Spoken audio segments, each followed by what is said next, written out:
saja. Nyalah saja, lanjutlah. Jangan ada pembodohan lah kita. Kita harus pintar, nggak boleh. Satu hari 24 jam, ya. Banyak yang menonton, banyak yang dengar, jangan, ya. Anak-anak remaja Kristen, itu imannya belum kuat, doktrinnya belum kuat. Jangan ajarin kebodohan hanya gara-gara iman, jangan. Jangan ajarin generasi-generasi itu kebodohan, jangan. Satu hari 24 jam, bos, dimanapun. Ketika Anda 3 jam, nanti kan penyesatan itu nggak bagus gitu, nggak bagus. Hanya gara-gara iman, jangan gitu. Satu hari 24 jam, 3 jam itu nggak pantas dikatakan satu hari, jangan. Ya, Jangan coba begitu, jangan menurut dipaksakan. ini Bang Blender, coba kita tanya ke Pak Pendeta. Mungkin Pak Pendeta lebih tahu literasinya dan lebih alkitabiah ya. Menurut Pak Pendeta perhitungan itu udah pas belum? Ya, begini, begini Pak Blender ya, tentu hitungan orang di sana bahwa dalam satu hari itu satu hari tidak hitung jam. Ya, kejadiannya kan di hari Jumat. Kejadian di hari Jumat, bukan masalah jamnya.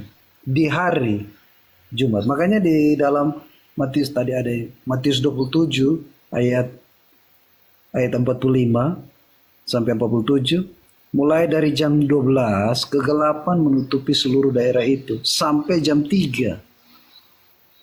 Kira-kira jam 3 bersuara Yesus dengan suara nyaring, Eli Eli sabatani, artinya Allahku Allahku mengapa engkau meninggalkan aku. Mendengar itu beberapa orang berdiri situ dan berkata, ia memanggil Elia.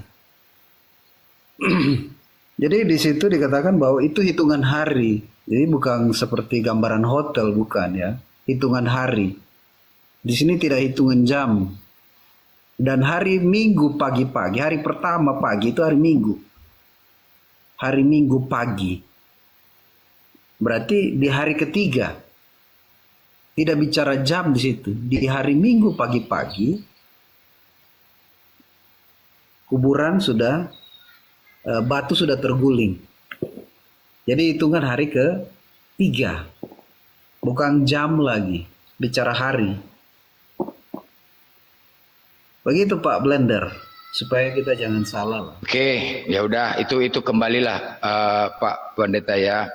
Cuman saya miris ya Pak ya, ketika saya melihat di Yohanes 19:38 ya, supaya ia diperbolehkan menurunkan mayat Yesus. Mayat. Artinya Kristen ini menuhankan mayat atau gimana sih? Mereka mengambil mayat Yesus, mengkapaninya dengan kain. Dia datang ke situ, mengambil mayat. Mayat itu kan mayat ya. Iya, Menuhankan mayat atau gimana ini sekarang? bukan Karena menuhan. gini loh, ketika mayat disebut mayat, udah yang namanya bangkit dari kubur disebut hantu.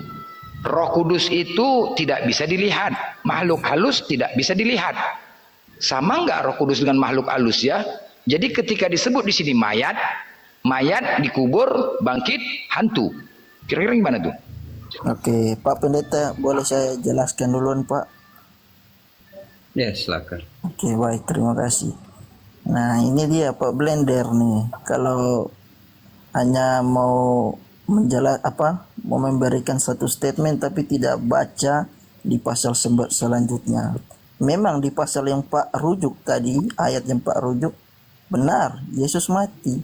Dan kita orang Kristen percaya bahwa dia datang ke dalam dunia ini harus ada pengorbanan. Tetapi Pak lupa di pasal yang ke-20 itu kan berbicara tentang Yesus Kristus. Pasal Yohanes pasal 20 itu sudah satu perikop itu membahas tentang kebangkitan. Nah, lalu Jangan lari ke situ dulu, jangan lari ke situ dulu. Coba yang benarnya memang itu. di pasal yang Pak, Aduh, ini noise. Yang benarnya itu jam berapa disalibnya? Jam 9 pagi, jam 12 apa jam 3? enggak, tadi Pak ini forum, tadi kan Pak Blender ini kan sudah ganti topik. Ganti topik, apakah orang Kristen menuhankan mayat? Iya, dari tadi masalah hitungan ini kita susah. Nggak kelar-kelar, nggak klop. Masalah hitungan pening, nanti pembodohan kita ya kan. Aku Bukan pening 3 pembodohan, jam bisa satu hari, dari mana jalannya? Coba. Bukan pembodohan sih Pak. Coba Pak Pendeta dijelasin yang pastinya itu jam 9, jam 12 apa jam 3 sore Pak Pendeta disalibnya itu. Ya, jam 12 itu langit gelap, bumi gelap. Jam 3 sore itu baru dia memanggil nama Eli, Eli, Eli. Jadi jam 3 itu. Di situ baru dia mati. Setelah Berarti itu dia jam mati. 9 pagi persiapan gitu. Maksudnya jam 9, itu kan Jam jam 9 3 pagi. sore. Ya, jam 9 pagi bisa. Ya, terus yang benernya yang mana, Pak? Iya. Artinya jam ya ini ada yang Saya bantu ya Pak Pendeta, saya bantu Pak Pendeta. ya silakan. Ya, itu aja, Bang Blender lanjut. Oh, mau lanjut lagi? Mau tak bantu jelaskan? Silakan. Nah, jadi kan jangka waktu itu kan penderitaan Yesus Kristus itu kan mulai dari jam 9 pagi sampai pada jam 3 sore. Jadi itu tuh kan ya berurutan waktunya. Jadi pada jam 12 itulah mulai waktu di mana Yesus Kristus sudah disalibkan. Nah, dalam jangka waktu selama 3 jam sampai di jam 3 itu ya Yesus mati. Baru Yesus ya Bapa, ke dalam tanganmu aku serahkan nyawaku ya. Di situ baru Yesus benar-benar ya menghembuskan nafasnya seperti itu. Jadi di jam 12 Enggak, berarti itu Bang Blender lanjut dulu Bang Blender. Enggak, lanjutlah. Jam 3 terakhir dia mengatakan, Tuhanku, Tuhan. Iya, bukan itu yang jadi masalah, ya kan? Berarti dengan adanya penyaliban ini boleh nggak kita bilang bahwa sebenarnya Yesus udah capek berdoa kepada Tuhannya di dalam Ibrani 5 ayat 7, boleh dibuka? Apa kata Yesus? Dalam hidupnya sebagai manusia, ia telah mempersembahkan doa dan permohonan dengan ratap tangis dan keluhan kepada Dia. Artinya apa? Dia begitu banyak mengeluh dan melepaskan segala ratap tangisnya di depan Bapa yang sanggup menyelamatkannya dari maut. Berarti karena tendensius terhadap maut, dia mengeluh dan meminta kepada Bapa. Dan karena kesalehannya, ia telah didengarkan. Berarti ini gimana nih? Ini janji palsu bagaimana nih? Yesus meminta dan mengeluh dan berdoa di depan Bapa agar dia terbebas daripada maut. Kata Bapa, karena kesalehannya ia telah didengarkan. Berarti didengarkan doang, tidak diaminkan gitu Bang? Apa gimana nih? wait sabar. Ibrani pasal berapa? Aduh, saya belum sempat. Ibrani 5 ayat 7. Oke, Ibrani pasal 5 ayat 7. Iya. Ya. Nah, itu saja yang mau ditanyakan, disampaikan Pak. Iya. Saya ingin menyampaikan, lalu kenapa saat dikatakan oleh Sang Bapa dan karena kesalehannya ia telah didengarkan? Lah, malah mati Bang. Itu gimana tuh? Maksudnya janji caleg apa gimana ini? Bukan janji caleg, saya bantu. Oh, saya bukan jelaskan. janji caleg. Oke, siap. Ya, Coba saya dijelasin Bang. Jadi Silakan dijelaskan. Oke, jadi dalam konsep teologis, ya, secara teologis, Kristus itu datang dengan satu alasan, ya. Kristus diutus ke dalam dunia bukan tanpa sebab, ada satu tujuan yang harus dicapai, yaitu pengorbanan untuk menebus seluruh umat manusia dari dosa-dosa. Seperti itu. Jadi Kristus, Abang, itu kagak nyambung. Bukan Istilahnya, kalau memang abang bilang bahwa dia datang ke muka bumi ini dengan satu misi, dia harus mati untuk menebus dosa manusia. Ngapain dia berdoa? Meminta terbebas daripada maut. Contoh, saya jadi Yesusnya nih. Dengan visi dan misi.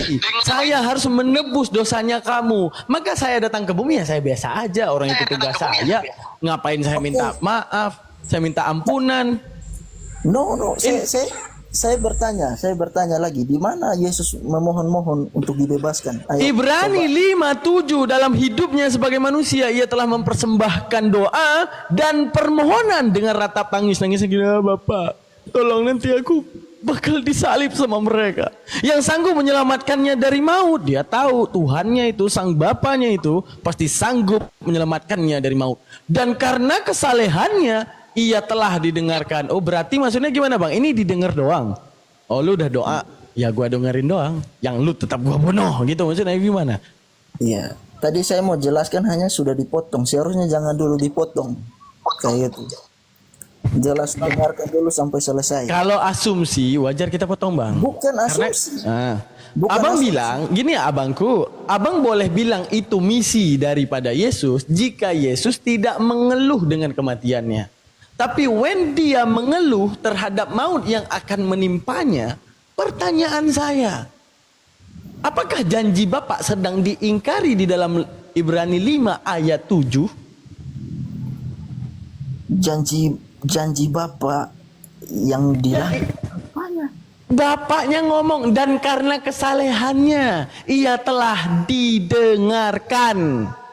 ini Berarti bukan Bapak yang ngomong, ini kan Iya, penulis. iya, ini bapak yang jual cendol ini. Ini bukan bapak yang itu, bapak yang jual cendol ini yang nanya gimana. Ini aja Anda saja memahami kitab suci aja sudah salah. Ini yang menuliskan ini. Ya udah, coba jelasin ke saya ini Ibrani 5 ayat 7. Ini bapaknya siapa nih? Ya, awas aja lo kalau bilang bapak di surga. Ya, oke. Ibrani 5 ayat 7, coba bapaknya siapa nih yang dengerin doa dia nih? Tidak, yang saya persoalkan adalah kalimat ini kan ditulis oleh orang Ibrani, gitu. Maksudnya itu nempel di kitabnya abang, maksudnya apa gimana tuh ayat itu? Kita skip X aja apa gimana nih? Loh, ayat Hapus. ini benar. Ayat ini benar. Ah benar, gimana tuh? Nah, gimana tuh benarnya? Benarnya gimana? Coba jelasin benarnya itu gimana? Loh, benarnya iya. Dalam hidupnya sebagai manusia, ia telah mempersembahkan doa dan permohonan dengan ratap tangis. Itu benar, tidak salah. Dan keluhan kepada dia yang sanggup menyelamatkannya dari maut, dan karena kesalahannya ia telah didengarkan.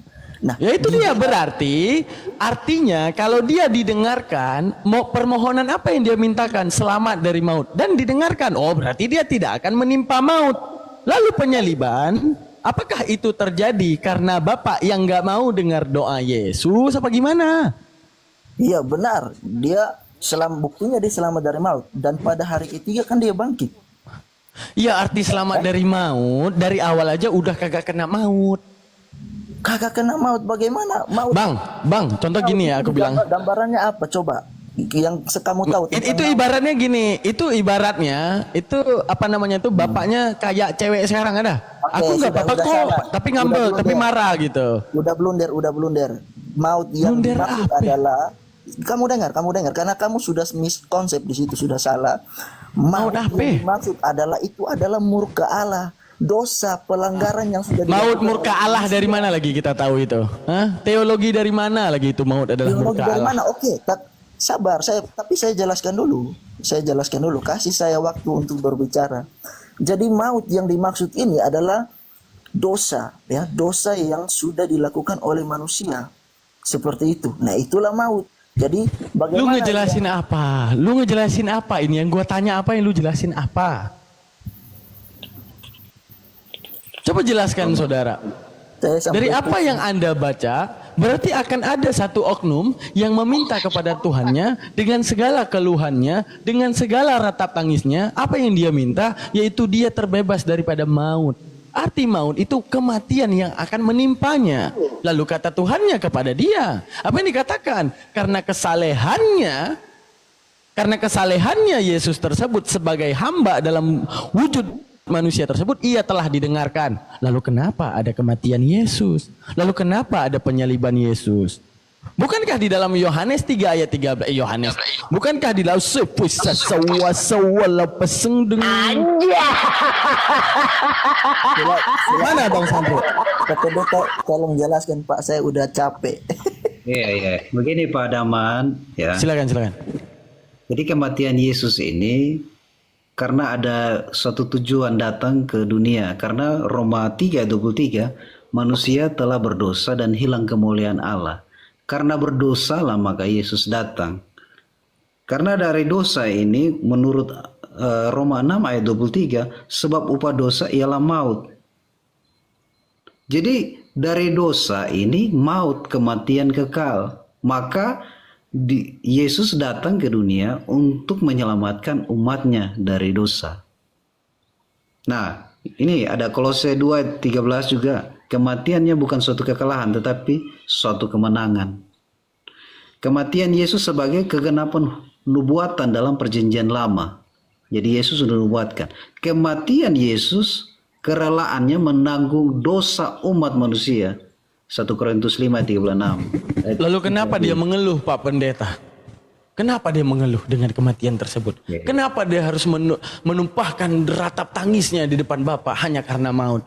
Kalau sesuai dengan penjabaran Bapak Pendeta, maka tidak pantas Yesus meminta dan bahkan mengeluh terhadap sesuatu yang telah ternubuat untuk dirinya sendiri. Jikalau itu telah ternubuat, maka dia harus rela lah, tanpa harus berkeluh, tanpa harus kemudian dia mengeluarkan segala ratap tangisnya di depan Bapa. Mungkin dia sedih meninggalkan Oten ini, sedih dia, ada Pak. Sedih dia ya. Nah. Iya. Maksudnya karena dia ngeluh aja, Pak. Jadi ibaratnya Yesus telah ternubuat karena dosa manusia. Makalah Yesuslah adalah orang dan oknum pertama yang akan menerima penyaliban. Lalu kenapa dia meratap? Lalu kenapa dia menangis? Akan tetapi Tuhan ngomong kepadanya, karena kesalehanmu aku telah mendengarkanmu.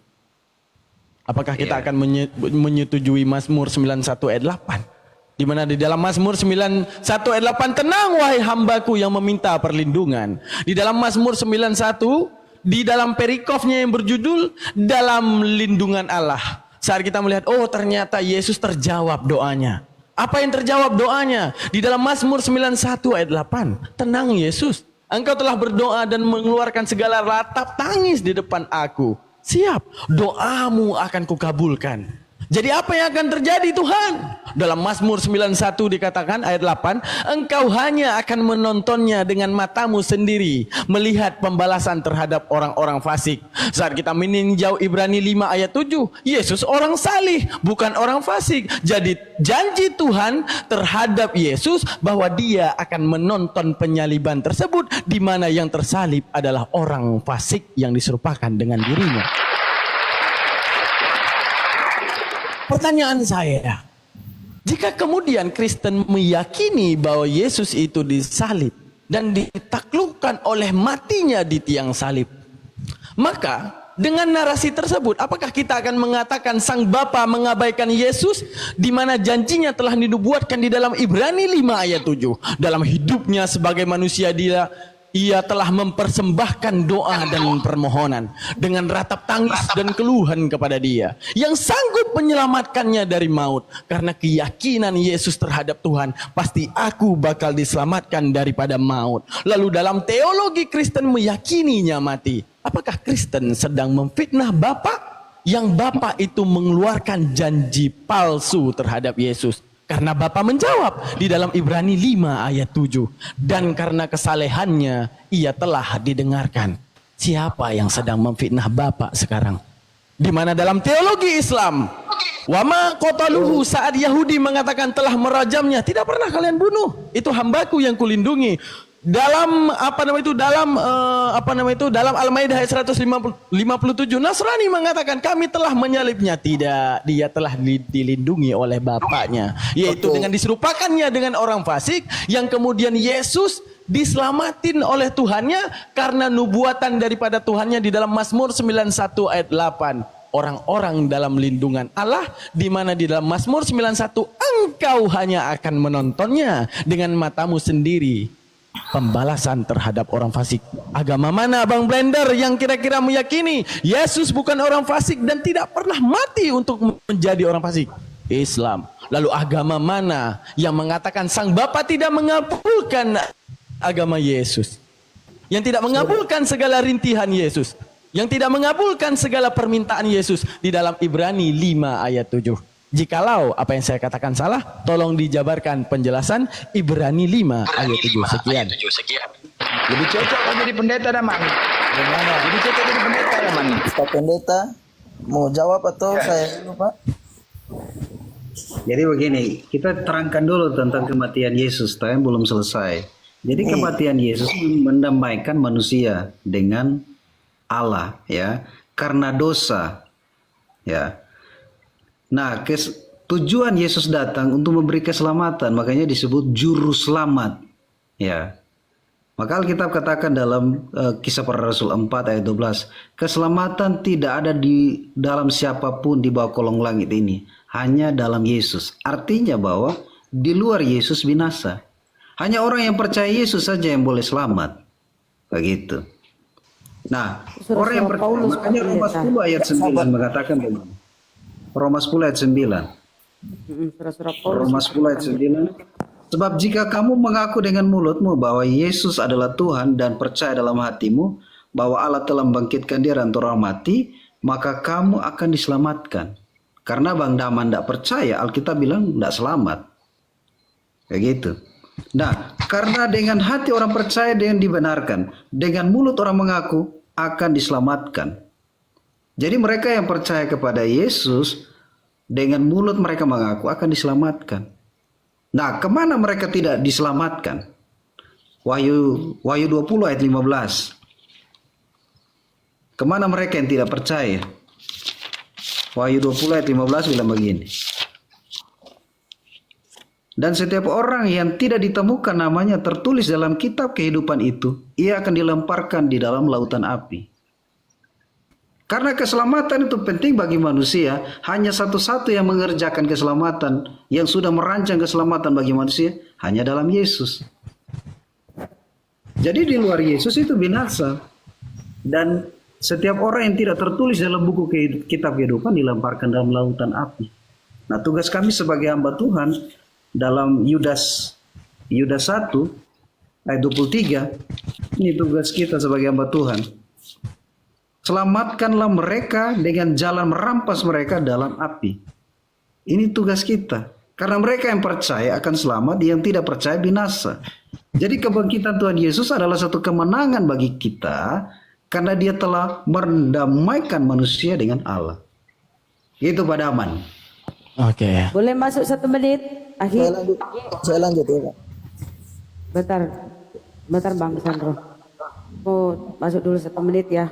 Nah, Pak Pendeta Yunus yang baik hati, menurut Bible Pak, kalau kita baca Bible nih, kalau kita jujur tuh, Tuhan itu maha pengampun. Tuhan itu maha pengampun Pak. Ketika Yesus berkata dosamu sudah diampuni, artinya Tuhan itu maha pengampun. Ketika kita baca doa Bapa kami, kata Yesus pengajarannya, berdoalah begini, ampunilah kami, ya Bapakku ampunilah kami. Jadi Tuhan itu maha pengampun atau Bapa itu maha pengampun. Nah, coba kita lihat Pak di dalam Mazmur ya, Mazmur. Sebab Engkau ya Tuhan baik dan suka mengampuni dan berlimpah kasih setia bagi semua orang yang berseru kepadamu. Itu Mazmur 86:5. Kemudian di Mazmur 513, kasihanilah aku ya Allah, menurut kasih setiamu, hapuskanlah pelanggaranku, menurut rahmatmu yang benar. Ini doa Nabi Daud. Kemudian kita lihat di Mazmur 103:11-12. Tetapi setinggi langit di atas bumi, demikianlah besarnya kasih setianya atas orang-orang yang takut akan dia. Sejauh timur dari barat, demikianlah dijauhkannya daripada kita pelanggaran kita. Kemudian di perjanjian baru 1 Yohanes 1:9. Jika kita mengaku dosa kita, maka ia adalah setia dan adil. Ia ini adalah Tuhan. Jika kita mengaku dosa kita, maka ia adalah setia dan adil, sehingga ia akan mengampuni segala dosa kita dan menyucikan kita dari segala kejahatan. Ya. Kemudian di Matius 6:14-15. Karena jikalau kamu mengampuni kesalahan orang, Bapakmu yang di surga akan mengampuni kamu juga. Tetapi jikalau kamu tidak mengampuni orang, Bapakmu juga tidak akan mengampuni kesalahanmu. Jadi kita baca Bible itu Pak, ya Tuhan itu maha pengampun. Berbaliklah, palingkanlah wajahmu. Ya, Bapakmu di surga akan mendengarkan doa-doamu dan akan mengampunimu. Kemudian di Hezkiel, anak tidak menanggung dosa bapak, bapak tidak menanggung dosa anaknya. Artinya konsep penebusan dosa waris ini Pak diajarkan oleh si Paulus. Seperti yang Bapak kutip tadi kan surat-surat si Paulus. Adam ini Pak, Adam ini kan diceritakan di perjanjian lama, di kitab Kejadian Musa. Adam tidak pernah mengajarkan dia meninggalkan dosa waris. Dia tidak pernah mengajarkan kepada Bani Israel. Tiba-tiba teman-teman Kristen yang memakai perjanjian lama ini kok mengajarkan ada dosa waris. Dari siapa itu pengajarannya? Dari si Paulus. di Roma Pak, Roma 5:16 kalau nggak salah ya, kalau bukan 5:18, 5:16. Akibat ketidaktaatan seorang nih, maksudnya nih Adam tidak taat, maka semua manusia sudah terjalari dosa waris. Ini pengajaran si Paulus di Roma. Jadi Pak, kembali lagi, Tuhan itu Maha Pengampun. Kita disuruh bertobat, ya, bertobatlah dan bertobatlah. Yesus saja mengajarkan begitu dalam doa Bapak kami Pak. Silakan lanjut. Saya Pak. Oke, saya melanjutkan waktu dari Pak Pendeta Yunus. Nah, terkait dengan Ibrani yang selalu dilontarkan oleh Mantik, ya, saudara Mantik. Ya, memang benar ayat ini tidak salah, ayat ini benar. Dan terkait dengan permohonan ratap tangis, keluhan kepada Sang Bapa, ya, Yesus Kristus yang sanggup menyelamatkan dia dari maut, ya itu memang benar adanya. Karena mengapa? Bukti bahwa dia bisa selamat dari maut adalah ketika dia bangkit pada hari yang ketiga, dan disitulah dia. Abang selalu nggak nyambung yang saya tanya. Arti selamat dari maut, mautnya kejadian. Di mana Yesus berdoa, udah dibaca belum Ibrani 5 ayat 7 tuh? Dalam hidupnya sebagai manusia. Oke. Di timing tersebut, di timing dia ada di bumi, dia manusia bukan ilahi. Oke. Ia telah mempersembahkan doa, berarti adanya pekerjaan dia berdoa. Oke. Dan permohonan dengan ratap tangis, berarti doanya nggak main-main nih. Dia pakai ratap tangis. Dan keluhan, berarti ada sesuatu yang dikeluhkan. Lalu terjawab setelah koma. Apa yang dia jawabkan? Yang sanggup menyelamatkannya dari maut. Berarti keluhannya dan ratap tangisnya seputar maut yang akan menimpanya. Berarti yang dimintakan, jangan ada maut apapun yang tertimpa kepadanya. Kata Tuhan kepadanya. Dan karena kesalehannya, ia telah didengarkan.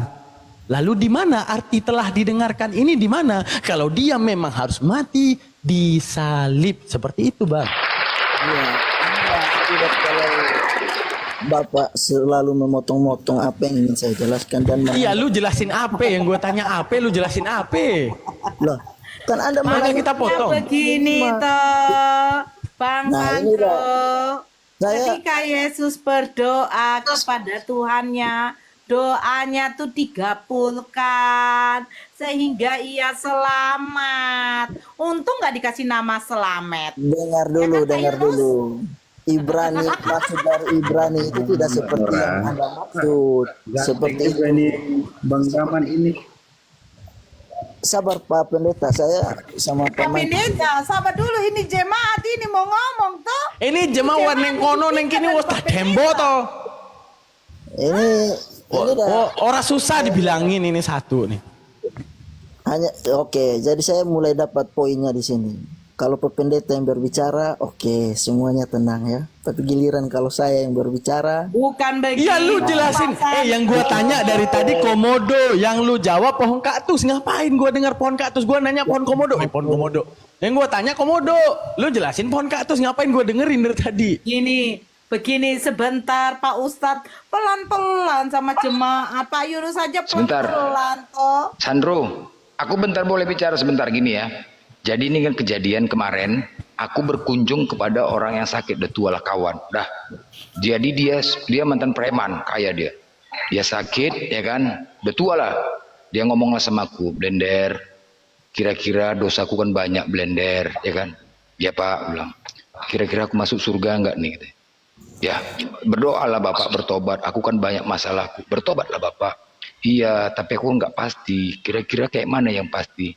Cemana ya Pak ya? Tahu aku di Kristen Pak. Kristen lah Bapak, aku bilang gitu kan. Karena di Kristen itu percaya Yesus pasti masuk surga, aku bilang gitu kan. Betul.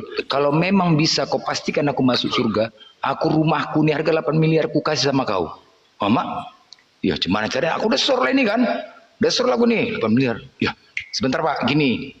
Begini, dia lagi sakit-sakit nih, gini. Begini Pak, di Kristen itu Pak pasti masuk surga. Gimana caranya katanya? Ya, model percaya. Maksudnya percaya kayak mana? Percaya saja Yesus Tuhan. Cuma gitu aja. Iya, gitu kata orang tuh. Terus Terus Yesus pernah mengatakan dia Tuhan? Enggak, gue bilang. Wah, langsung bangkit, langsung ditepuknya congoro. Kutepak katanya, mau nipu kok ya, kurang ajar. Langsung sehat dia. Cobalah, hanya modal percaya saja katanya. Enggak saja kau katanya. Ngamuk dia yang tadi sakit, gitu bangkit. Dipukulnya, dia preman kan. Kau pikir ya, aku cari duit ini, bisa kaya ini berjuang, mati-matian. Enak saja kau hanya modal percaya saja terus aku masuk surga. Kepala otak kau katanya. Iya, selalu lah Pak, jangan marah-marah. Aku bilang, jangan marah-marah Bapak. Aku kan cuma menyampaikan konsep Kristen. Enak aja kau bilang kayak gitu. Hidup ini butuh perjuangan. Jangan kau pikir cuma mudah gitu percaya masuk surga. Kau mau nipu kok ya? Untung aku nggak nipu, mati kemana aku kejar kau katanya. Ya juga, kayak gitu. Betul juga. Kayak Pak apa tadi kan, Pak Pendeta. Percaya Yesus Tuhan, selesai, selamat. Jadi dia modal percaya aja kan, untuk meyakinkannya gimana Pak Pendeta ini, aku pun pening, ditepuk aku sama congorku, sehat dia gara-gara itu, sehat dia karena takut ketipu. Coba lah Pak Pendeta, gimana itu coba? Ini kenapa udah lari ke topik lain? Bentar, Nggak, ini Bang Sandro. sedikit. Bang Sandro, bentar, biar Pak Pendeta yang menjelaskan. Tapi Pak Pendeta itu terkendala dengan listrik mungkin di sana ya, kurang terang ya listrik di sana ya. Begini Pak Pendeta, Oke. Pak Pendeta yang baik hati, murah senyum. Aduh. Jadi begini. Jadi Mengenai begini. keselamatan ya. Ujung-ujungnya jadi Mengenai begini. keselamatan. Pak Pendeta jangan garuk-garuk dong. Garuk dong. Efesus 2 ayat 8. Jadi keselamatan itu di sini Efesus 2 ayat 8. Karena kasih karunia kamu diselamatkan oleh iman. Ya. Diselamatkan karena iman kepada siapa? Kepada Yesus Kristus. Itu bukan hasil usahamu tetapi pemberian Allah. Jadi keselamatan dalam konsep kekristenan adalah pemberian Allah. Kasih karunia daripada Allah. Jadi kasih sayang Tuhan kepada kita. Keselamatan itu. Jadi itu bukan hasil pekerjaanmu. Jangan ada orang yang memegahkan diri. Karena kita ini buatan Allah, diciptakan dalam Kristus Yesus untuk melakukan pekerjaan yang baik yang disiapkan Allah. Ia mau supaya kita hidup di dalamnya. Jadi keselamatan itu adalah rencana Allah. Keselamatan itu adalah pemberian dari Allah bagi kita. Karena apa? Karena kita beriman. Hanya orang-orang pilihan saja yang dapat diselamatkan. Itu di Roma 10 ayat 28. Roma 6 ayat 28. Orang pilihan itu harus Kristen apa harus percaya kepada Yesus?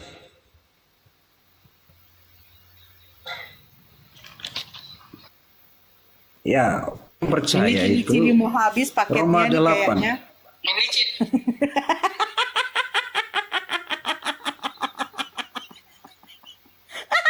Pak dicek dulu paketnya Pak. Sudah 39 poin kali, jadi modal tambah modal. Jadi ini Roma 8 ayat 28. Kita tahu sekarang bahwa Allah turut bekerja dalam segala sesuatu untuk mendatangkan ya. kebaikan Cair. bagi mereka yang mengasihi Dia, bagi mereka yang terpanggil dalam rencana Allah. Jadi orang yang percaya kepada Tuhan ini Bang Daman, orang yang dipilih Allah, orang yang terpanggil sesuai dengan rencana Allah. Nah, Jadi banyak yang kira-kira Pak dipanggil, Pendeta sedikit yang terpanggil nggak? dipilih. Ya tentu dong, karena kita menerima Yesus sebagai kalau gitu Tuhan. buktikan minum racun maut dong. Pak Pendeta nggak usah takut, langsung ke kerajaan Bapak di surga loh. Aman, langsung ke kerajaan Bapak di surga. Itu namanya karena banyak pekerjaan Tuhan yang perlu kita kerjakan. Karena ada Pak Pendeta ya, ada satu kejadian ya. Gini Bang Blender, aku mau cerita ke Bang Blender. Biasa kami kalau bercerita curhat-curhatan kami berdua ya Bang Blender ya. Mau centelai, gak usah curhat lah. Enggak, curhatnya keren ya. Jadi gini Bang Blender ya. Temen Oke. aku Bang Blender. Temen aku Bang Blender. Ya kan. Kalau kita Islam, kalau kami Islam enak. Jadi ibaratnya gini. Lu kalau ngelakuin dosa, lu harus bertobat. Ngelakuin dosa, bertobat lagi. Ngelakuin dosa, bertobat lagi. Jadi kami ini punya wanti-wanti untuk memelihara umur. Kenapa kami orang Islam harus memelihara umur? Takutnya apa? Di antara dosa dan pengampunan kami mati dalam keadaan dosa. Kami harus mati dalam keadaan meminta ampun. Oke. Sehingga kami punya alasan ini untuk panjang umur. Tapi Bang Blender, aku punya kawan ya. Dia kemarin tinggal di apartemen apa namanya itu lantai 40 Bang Blender. Udah Kristen dia. Pas aku pergi ke situ, ya begitu dia berdiri di apa namanya itu di belangkon, gua tanya mau ngapain lu? Gua udah bosen sama hidup. Gua pacaran, gua diputusin, gua utang kagak sanggup gua bayar, gua mau lompat. Jangan kau lompat, dimurkai Tuhan. Enggak. Orang gua udah ditebus gitu kan. Nah akhirnya dia lompat itu Pak Pendeta. Kira-kira nasibnya gimana itu Pak Pendeta? Dia yakin secara penuh bahwa dia udah ditebus. Itu gimana Bang Blender menurut Bang Blender tuh? Kalau nggak salah kemarin, kalau nggak salah di dekat jembatan Amplas juga ada yang kayak gitu Kristen yang lompat kan? Berani dia kan? Ada. Ngapain lagi hidup? Orang udah sadar tebus ya kan? Jadi kalau saya bertanya kepada Pak Pendeta, apa kira-kira yang mengekang kekristenan untuk hidup lebih lama? Sedangkan perjanjian untuk kembali kepada kerajaan Bapa udah ditandatangani, disitempeli dengan darah Yesus. Lalu untuk apa memelihara nyawa? Saya bantu jawab. Perpuluhan tetat, lanjut. Itu kan tuh pendeta jemaatnya. Iya jemaatnya yang cair kan Pak Pendeta, jemaatnya kagak cair. Nah, jadi gimana Pak Pendeta? Ya silakan Pak Pendeta. Ya dosa kita ini sudah ditebus oleh Tuhan, mati di kayu salib, mendamaikan manusia dengan Allah. Nah kehidupan orang percaya ini adalah mengerjakan apa yang menjadi kehendak Tuhan. Seperti ada satu ayat katakan, hidupku menggenapi firman-Mu. Jadi firman Tuhan itu kita harus lakukan karena kita menggenapi firman-Nya. Jangan sampai kita bunuh diri. Bunuh diri itu tidak ada tempat di sorga. Berarti penebusan batal. Kalau orang bunuh diri berarti penebusan batal gitu. Ya artinya kalau dia sampai bunuh diri berarti tempatnya bukan di sorga. Itu Pak. Di mana Pak Pendeta? Di mana? Tempatnya di neraka tentunya. Tapi dia percaya Yesus. Yesus ini seperti dia bundir Pak Pendeta. Kenapa saya bilang dia bundir? Karena dia kan sudah dinubatkan. Sudah disiapkan untuk penebusan. Nah, dia tetap turun kan ke bumi. Sudah disiapkan kan dia seperti ada nubuatannya kan. Sudah dipersiapkan oleh Bapak ceritanya. Jadi dia ini tetap turun ke bumi. Jadi dia bundir, bunuh diri dia. Ya kan?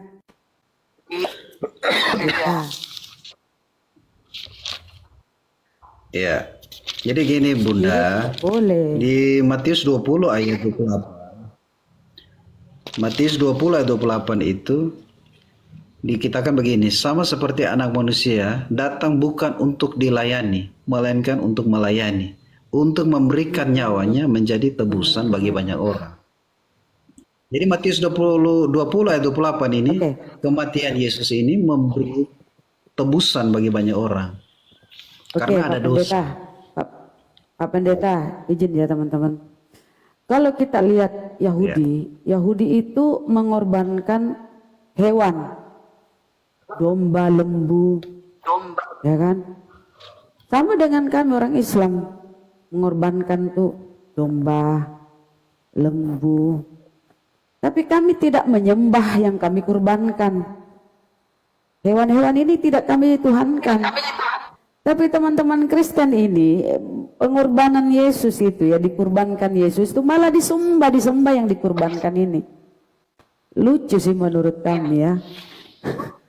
Kami nggak menyembah yang kami kurbankan, tapi Pak Pendeta malah menyembah yang dikurbankan. Ya, Assalamualaikum warahmatullahi wabarakatuh, Handi. Apakah betul toh Pak? Bapak menyembah dikurbankan? Kalau kami kurban yang kami sembelih itu ya dipersembahkan amal ibadah amalannya itu kepada Allah, dan dagingnya dibagi-bagi kepada mereka-mereka yang butuh. Nah, tapi enggak kita sembah. Nah, saudara Kristen ini agak lain. Silakan lanjut. Iya. Jadi kematian Yesus ini Bunda, sebagai pengetahuan ya, kematiannya itu sebagai membawa keselamatan bagi semua orang. Kematian membawa keselamatan. Kematian bukti bahwa Yesus Semua orang. Bisa saya kritisi, Pak? Coba Pak baca di kisah di Ibrani 1:3. Allah membangkitkan juru selamat bagi orang Israel, yaitu Yesus. Dia cuma juru selamat bagi orang Israel, Pak, bukan untuk semua orang. Baca tuh Ibrani 1:3, Pak. Insya Allah kalau nggak keliru ya. Yesus juru selamat. Allah membangkitkan juru selamat bagi orang Israel. Gak ada bagi orang Indonesia, bagi Amerika, gak ada bagi orang Israel. Karena dia di Markus itu dia diutus hanya kepada Bani Israel. Jadi dogma doktrinnya Pak Pendeta ini sangat kental ya. Beginilah cerminan Kristen sejati ya.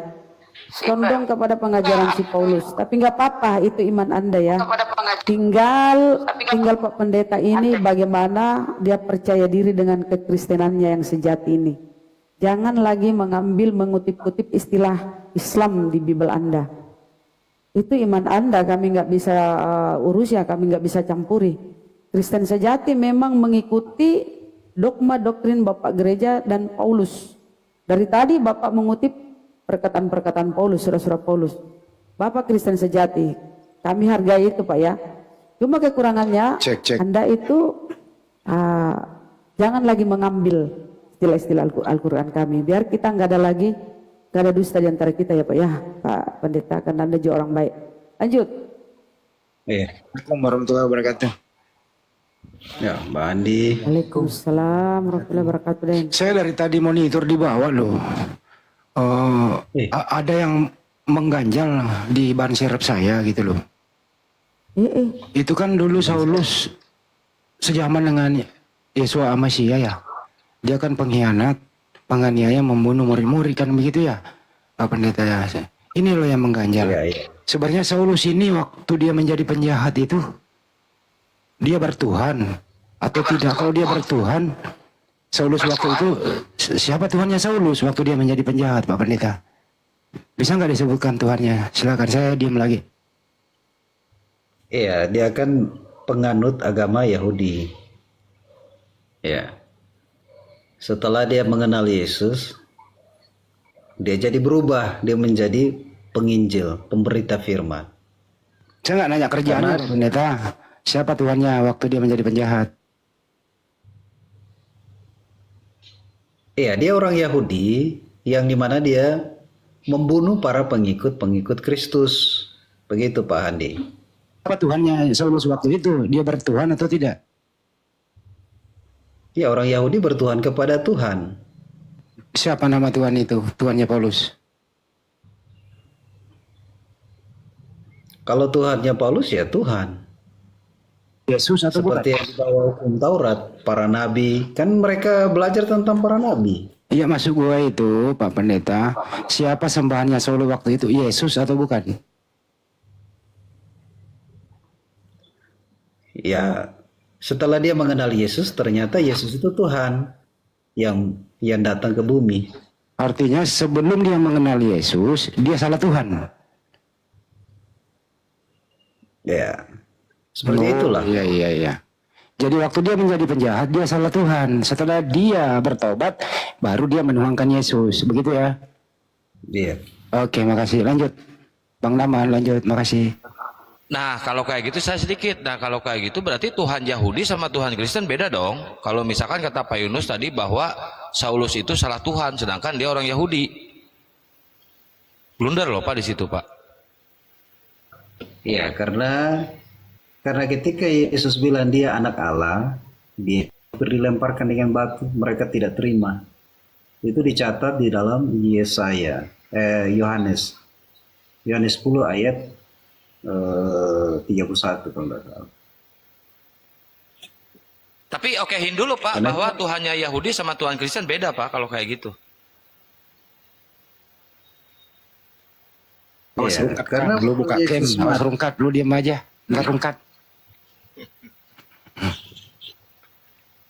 Lanjut Bang Daman. Jadi Saulus pernah salah Tuhan. Nah, nanti setelah bertobat, Setelah dia di Damsyik, baru dia mengenal Tuhan karena didatangin Tuhan dari atas. Inilah Yesus, akulah Yesus yang telah engkau aniaya itu. Mulailah dia menuhankan yang datang itu. Jadi waktu dia menjadi Saulus, Saulus tidak bertuhan atau dia salah Tuhan. Gitu Pak Pendeta ya. Iya. Lanjut. Kita sapa dulu Bang Zulkifli. Assalamualaikum Bang Zulkifli. Waalaikumsalam Bang Daman. Assalamualaikum semuanya. Waalaikumsalam. Jadi Pak, Jul kenapa lu ngikutin gua? emang kenapa baru siap dari room rungkat? Saya ikut Bang Handi. Kemana Bang Handi pergi situ saya.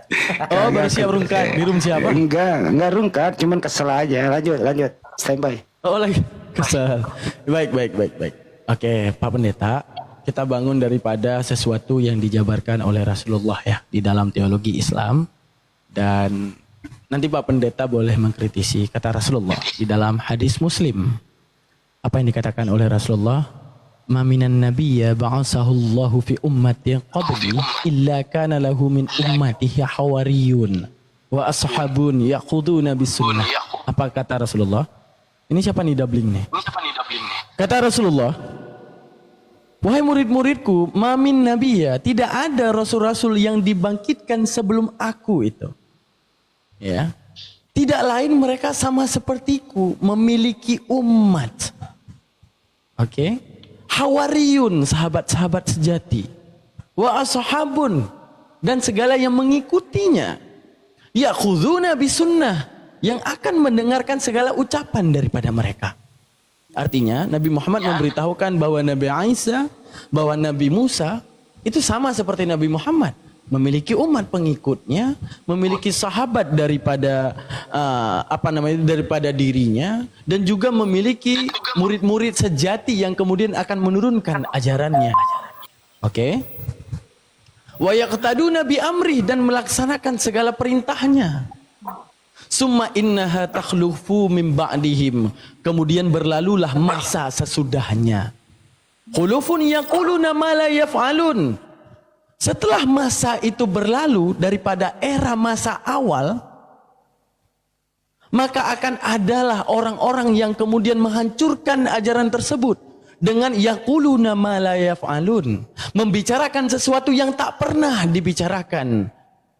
Wa yaf'aluna ma la yu'marun, dan mengerjakan segala sesuatu yang tak pernah dikerjakan.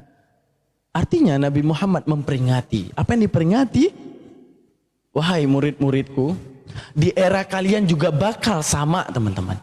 Di mana samanya? Itu ingatlah daripada era Musa. Di mana di dalam Al-Baqarah disebutkan, demikianlah kami utus Isa untuk membenarkan Taurat. Lalu kenapa ayat tersebut diklaim sebagai pembenaran terhadap Taurat? Bukankah Taurat sudah benar? Lalu di mana pembuktian kebenaran daripada apa yang dikatakan oleh Nabi? Kata Nabi kepada mereka, ini Al-Quran juga akan bernasib sama. Setelah kemudian kutinggalkan, itu kuris-kuris yang tidak setuju dengan penyampaianku. Mereka akan mencoba merusak hadis. Mereka akan mencoba merusak Al-Quran. Maka nanti akan ada masa setelahnya. Kemudian Allah titipkan daripada hamba-hambaku yang akan menjaga Al-Quran. Pilar-pilar penghafal daripada keindahan bahasa Al-Quran. Pilar-pilar tafsir yang kemudian akan menjaga kemurnian Al-Quran. Lalu ingatlah, jikalau tanpa tangan Tuhan, tanpa kuasa Tuhan, lihatlah ajaran Musa, yang kemudian Musa pernah memperingati umat-umatnya. Apa yang dikatakan oleh Musa kepada umatnya di dalam kitab Ulangan, kita meninjau Pak Pendeta, bahwa para rasul ini mulai daripada ajaran Musa sama.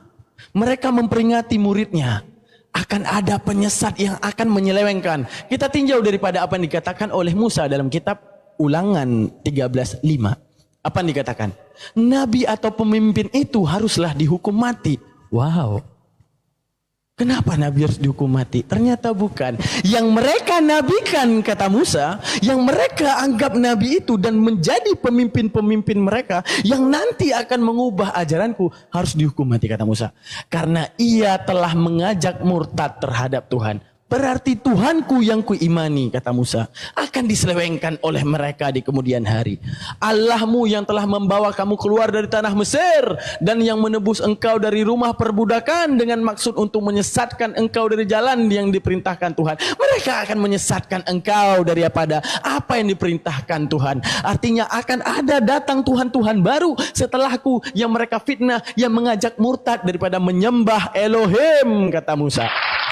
Maka apa yang dikatakan oleh Nabi Muhammad tentulah benar ketika Nabi Muhammad mengatakan bahwa era-era sebelumku, ya, mereka diwanti-wanti sama seperti aku mewanti-wanti kalian akan adanya penyesat setelah eraku. Lalu apa yang dikatakan oleh Yesus? Yesus juga sama. Ketika ajaran Musa diselewengkan, Yesus datang dengan dalilnya. Hei Yahudi, jangan kau menyangka aku datang membatalkan hukum Taurat. Bahkan sampai langit dan bumi ini ada satu iota daripada hukum Taurat tidak pernah aku batalkan. Karena mereka menyangka Yesus akan mengingkari ajaran rabi-rabi yang telah mencatatkan penyelewengan terhadap ajaran Musa. Padahal Musa telah memperingatkan dalam kitab Ulangan. Lalu apa yang terjadi? Kata Yesus, waspadalah supaya jangan ada yang menyesatkan kamu, wahai muridku. Sebab banyak yang akan datang nanti. Bahkan ada banyak suratan-suratan yang akan dikatakan sebagai kitab suci nantinya. Banyak suratan-suratan yang dikatakan datang daripada Tuhan nantinya. Yang akan memakai namaku. Dan berkata, akulah Mesias. Dan mereka akan menyesatkan banyak orang. Mereka akan mengatakan, Mesias berkata seperti ini, Mesias menubuatkan seperti ini, Mesias akan seperti ini, Mesias akan seperti itu, maka Mesias harus seperti ini, maka Mesias harus terjadi seperti itu. Padahal Yesus tidak pernah mengatakan hal tersebut.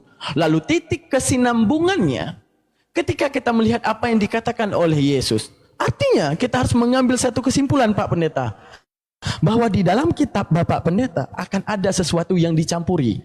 Di balik apa yang dikatakan oleh Yesus, akan tetapi akan ada orang yang mencoba menyesatkan, menunjukkan segala sesuatu yang tak pernah dilakukan oleh Yesus.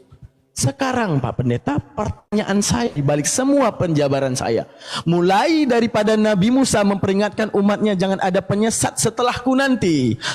Selanjutnya Nabi Isa juga mengatakan, Yesus Kristus juga mengatakan supaya jangan ada penyesat setelah engkau nanti. Karena dikatakan apa? Di dalam Matius 24 ayat 23, pada waktu itu jikalau ada yang berkata Mesias di sini, Mesias di situ, jangan kau percaya, nanti dia hanya membawa namaku saja. Nabi Muhammad mengatakan dan menceritakan kepada muridnya, apa yang dikatakan?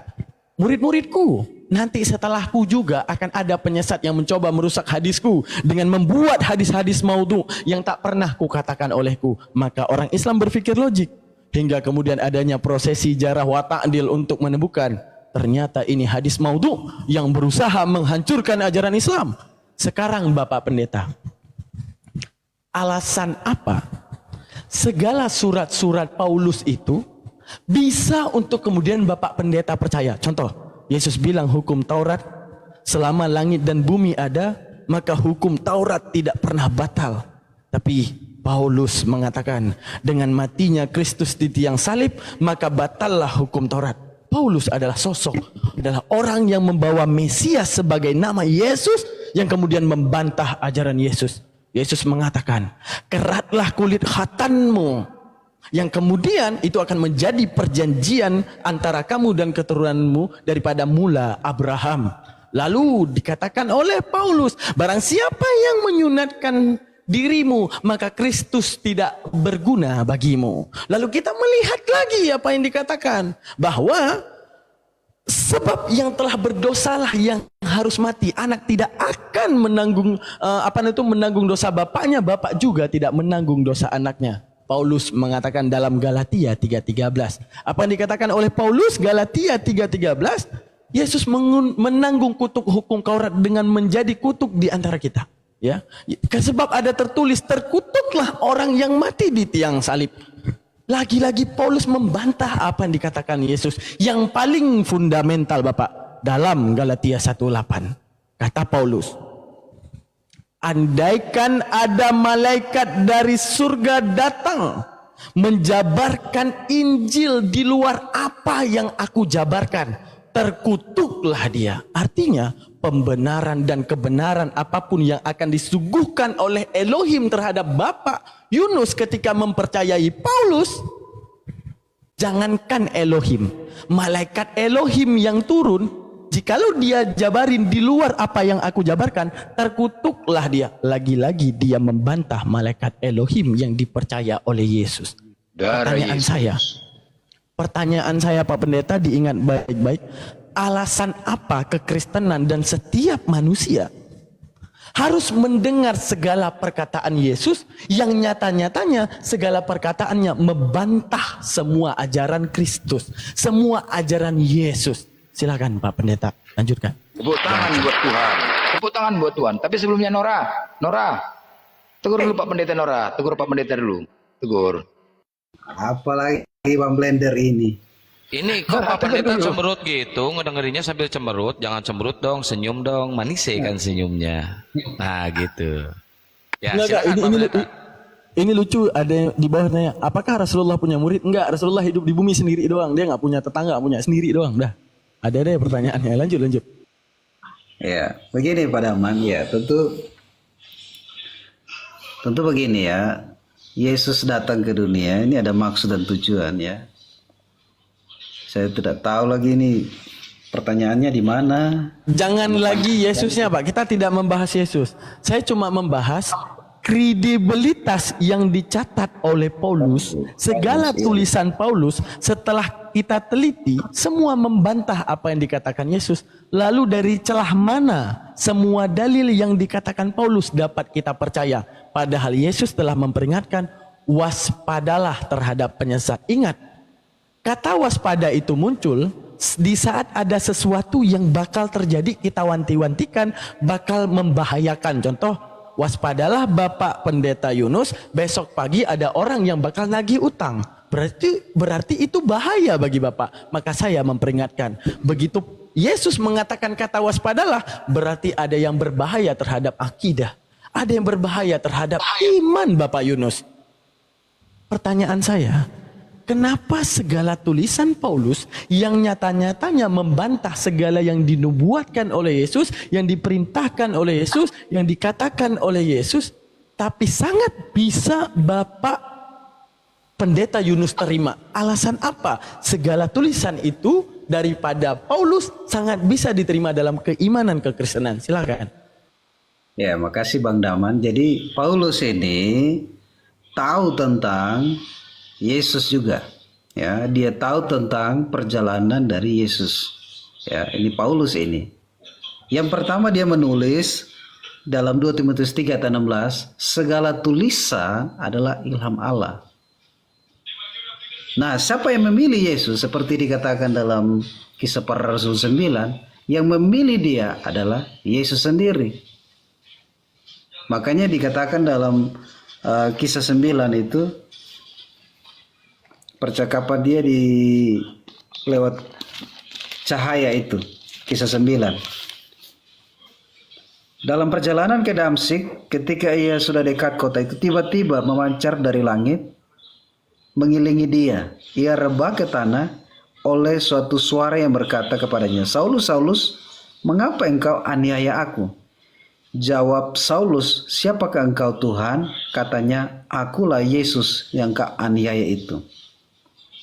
Jadi di sini dia dipilih Tuhan.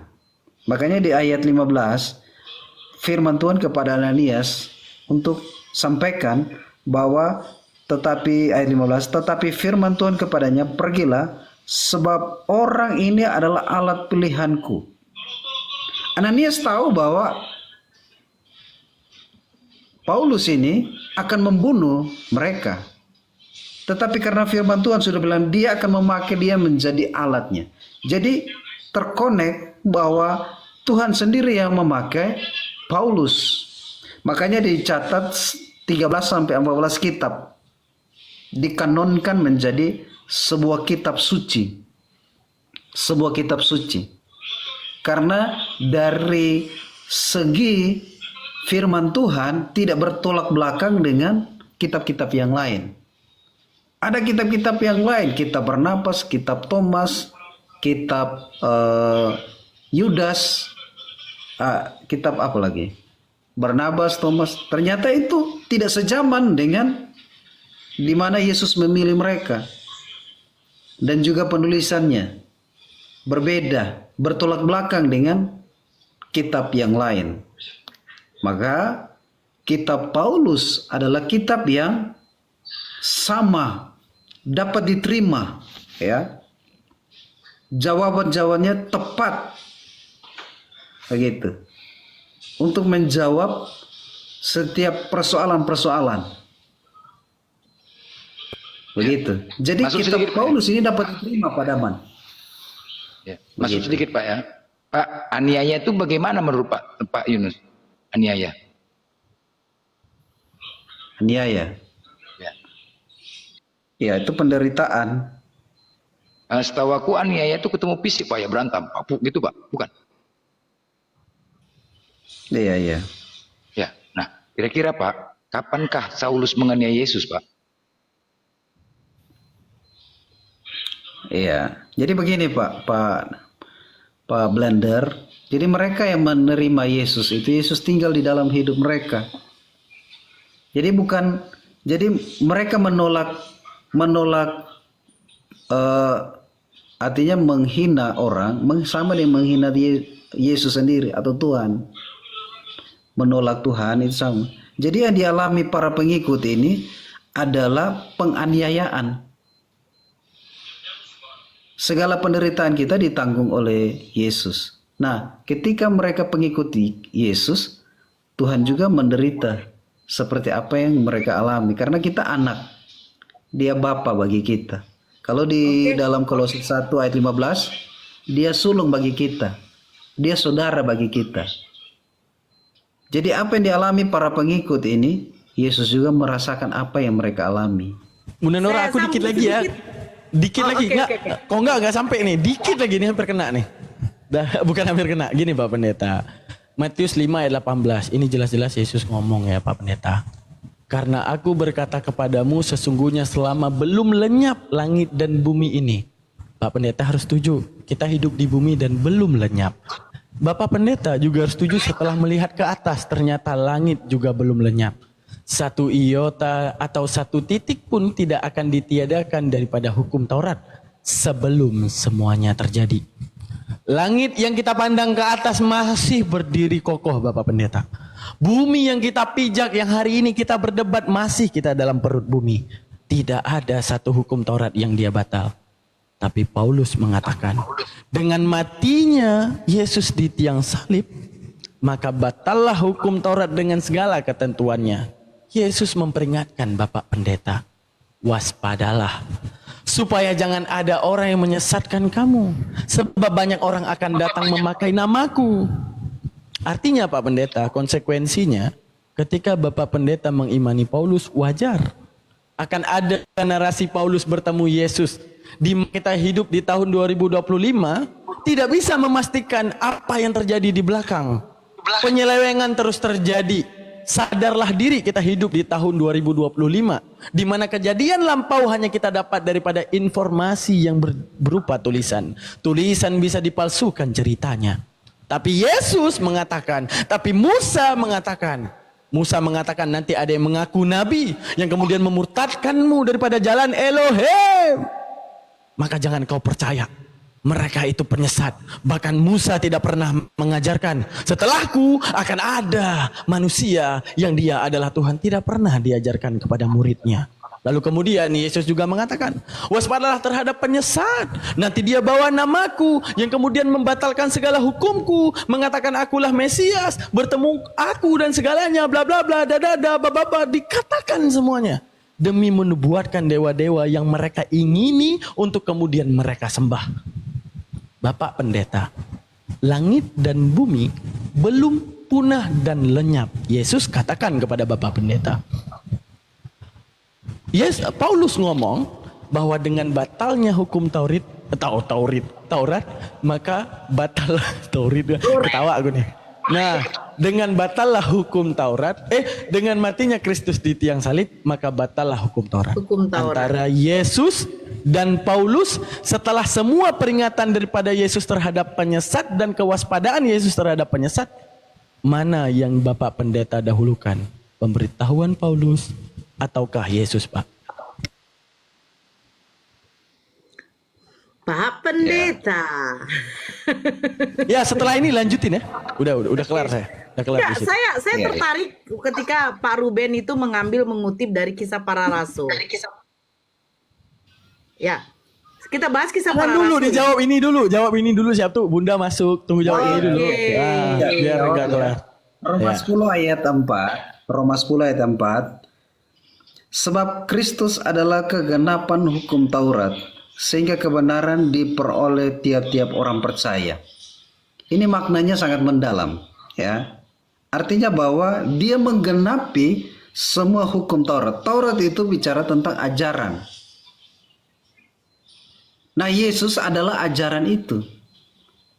Dan firman itu sudah tinggal di dalam hidup kita. Ketika kita menerima dia sebagai Tuhan dan Juru Selamat. Firman itu tinggal dalam hidup kita. Maaf Pak Pendeta, saya potong karena yang saya tanyakan Matius 5:18, Yesus mengaitkan langit dan bumi dengan kekekalannya.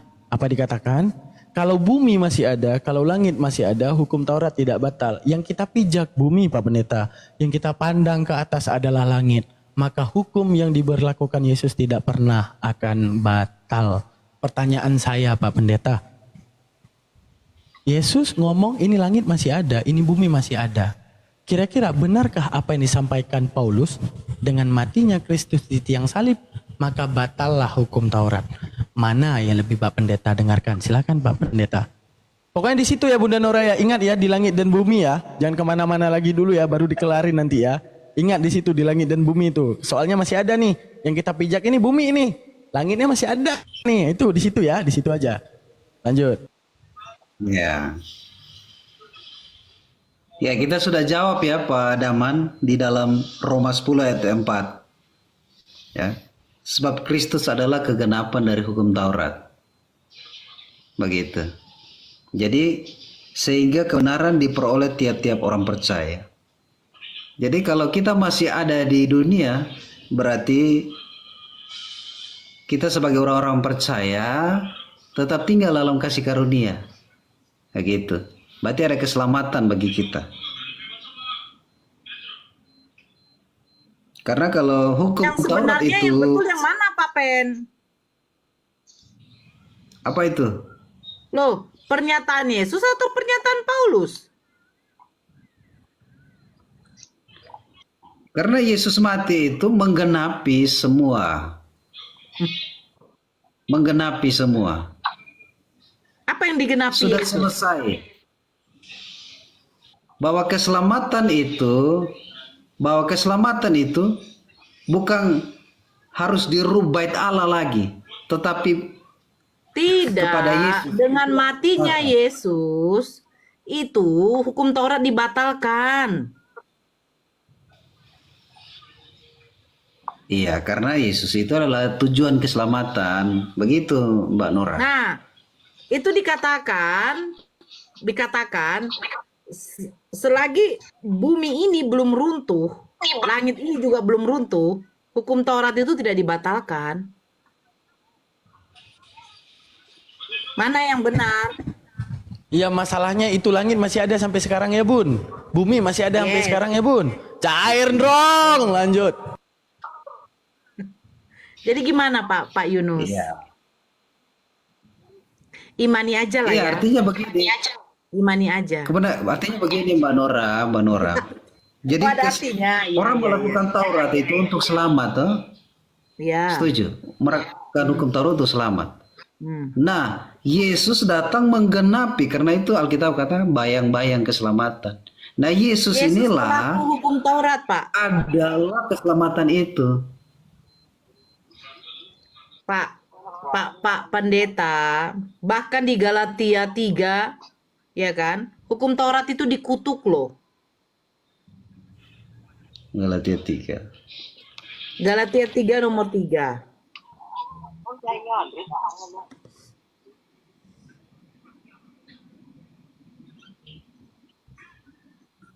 Galatia 3 di sini katakan, adakah kamu sebodoh itu, kamu telah memulai dengan Galatia roh. 3 nomor 3, Pak Pendeta Ruben. Iya, Galatia 3 nomor 3. Yes. Adakah kamu sebodoh itu, kamu telah memulai dengan roh, maukah Aduh, Galatia sekarang 3, berakhir? Pak. Iya, Galatia 3. Pak, Iya, saya macam dapat. mana sih? Loh, Salah ini. Sambil di tab-tab layar kawan-kawan Galatia ya. 3 nomor 13. Oh, 3:13. Ya. Kristus telah menebus kita dari kutuk hukum Taurat dengan Taurat. jalan Tunggu menjadi sebentar. Ya, kutuk hukum Taurat. Hukum Taurat siapa yang mengutuk? kutuk hukum Taurat, siapa yang mengutuk? Ya, Kristus telah menebus, Menebus Kristus kita telah dari- menebus kita dari kutuk hukum Taurat.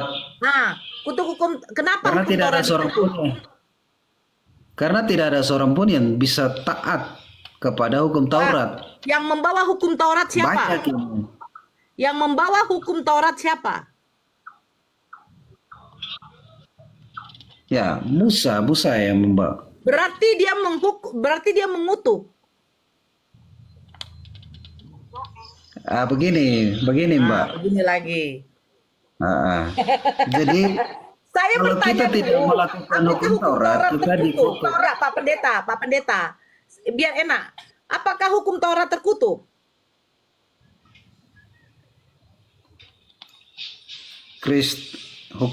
Ya, artinya bahwa dalam hal tidak melakukan hukum Taurat, maka kita dikutuk.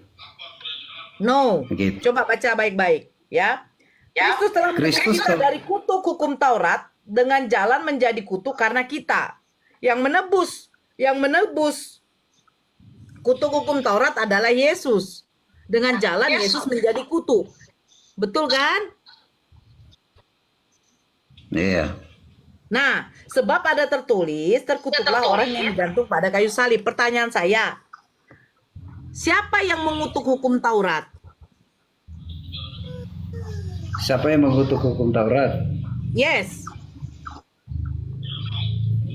Mamanya maling kundang nggak salah. Jadi begini, artinya kalau mereka tidak taat kepada Taurat, ya, mereka menjadi orang yang terkutuk. Siapa yang tidak taat kepada Taurat? Ya, mereka yang menolak Taurat. Sekarang Kalau saya tidak tanya, taat, Yesus taat atau tidak? ya Yesus taat. Nah, sekarang Dia baca taat. bagian berikutnya dikatakan gini. Sebab Yesus Kristus telah Kristus telah menebus kita dari kutuk hukum Taurat dengan jalan menjadi kutuk. Sekarang pertanyaan saya, siapa yang mengutuk Yesus? Ya karena kita. Yang mengutuk menjadikan Yesus kutuk itu siapa? Karena dosa kita. Itu makanya jelas baca. bukan Karena abang, kita. Pak Pendeta yang mengatakan kutuk hukum Taurat itu artinya maknanya orang yang tidak melakukan hukum Taurat itu menjadi kutuk. Yesus pelaku hukum Taurat, ya benar. Nah, kenapa Yesus yang sudah pelaku hukum Taurat dia harus menjadi kutuk?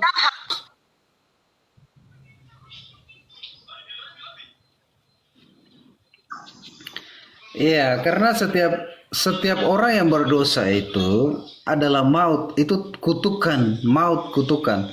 Maka Yesus itu datang supaya kita tidak lagi terkutuk, tapi Saya bertanya, diselamatkan. siapa yang mengutuk Yesus? Siapa, Pak Pendeta? Siapa yang mengutuk? Karena Yes. dosa kita. Ya, saya tidak tanya kenapa Yesus dikutuk. Siapa yang mengutuk Yesus? Siapa?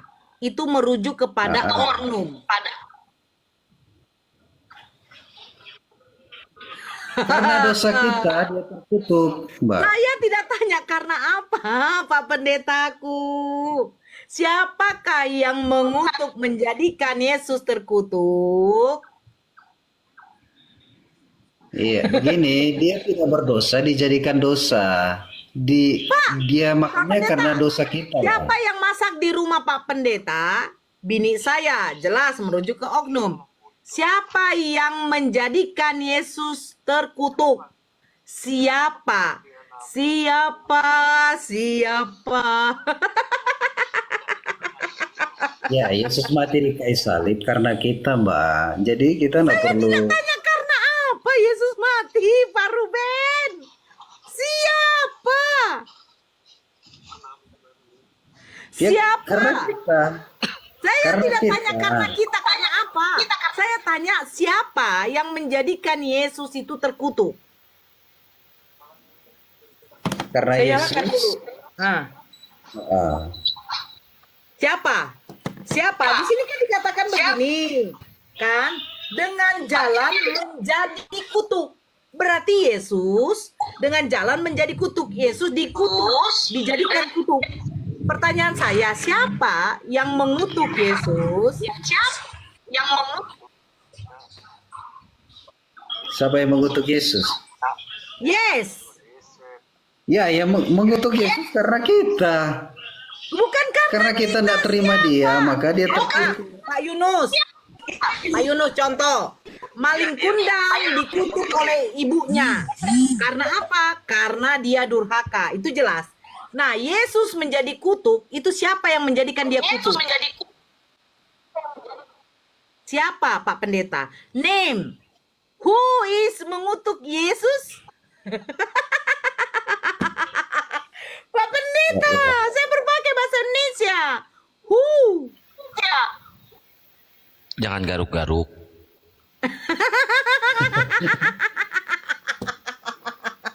Jadi pertanyaannya sama kayak gini, siapa yang membesarkan Pak Pendeta? Siapa Pak Pendeta? Ibu. Pasti jawabannya orang tua kan? Nah, Nah. siapa yang mengutuk Yesus? Karena Yesus itu harus menjadi kutuk, berarti kan dia dikutuk. Siapa? Siapa yang berani mengutuk?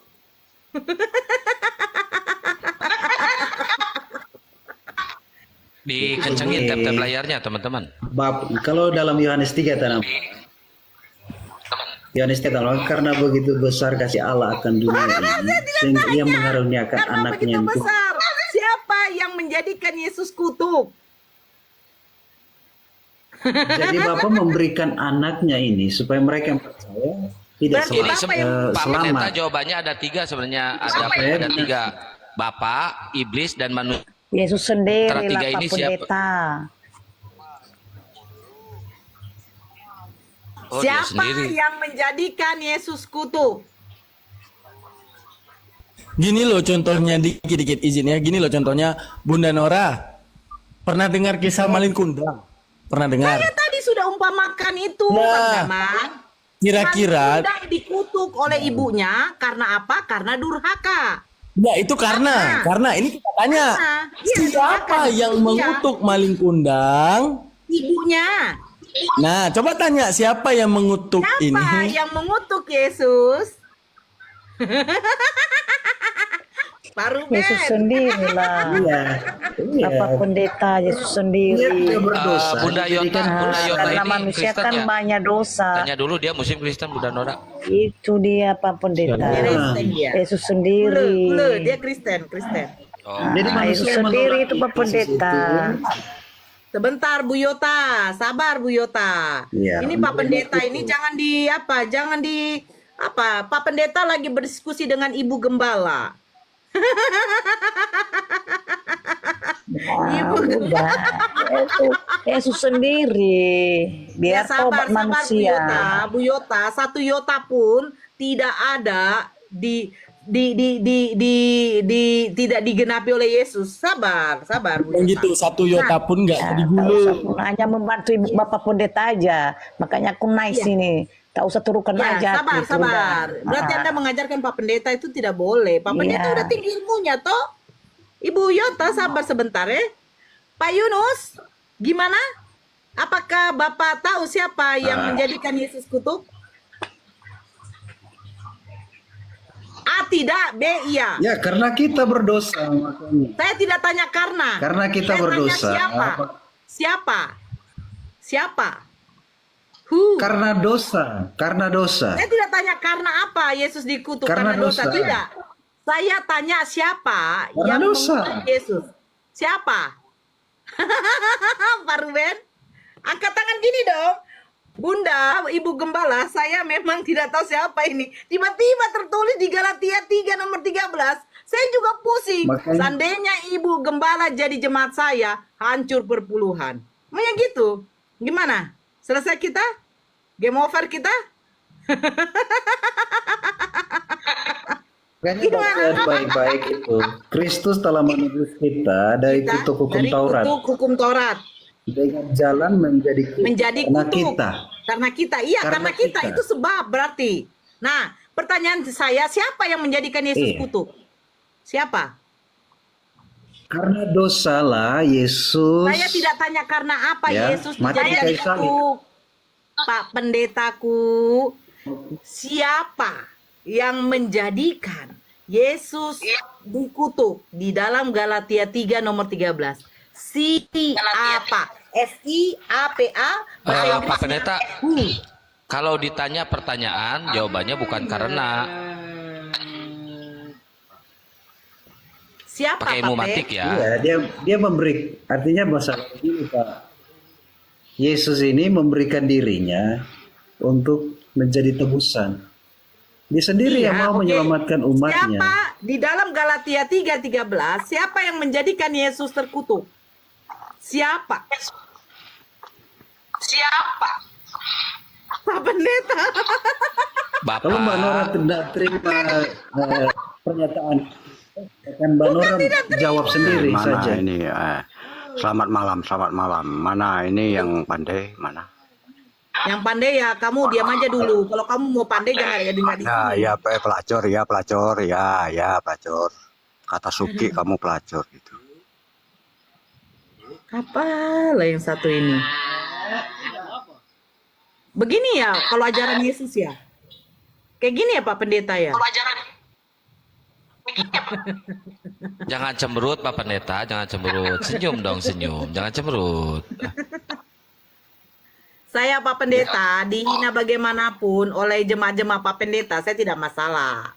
Tidak hancur perpuluhan saya. Tidak hancur, ya kan? Nah, sekarang Pak Pendeta yang menjawab. Siapa yang menjadikan Yesus terkutuk?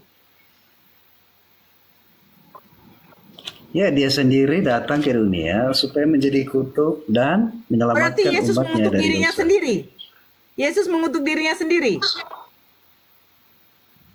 Iya, dia datang tujuannya untuk menyelamatkan umatnya dari dosa. Berarti Jadi dia dia- mengutuk itulah. dirinya sendiri, Pak Pen. Kebaikannya.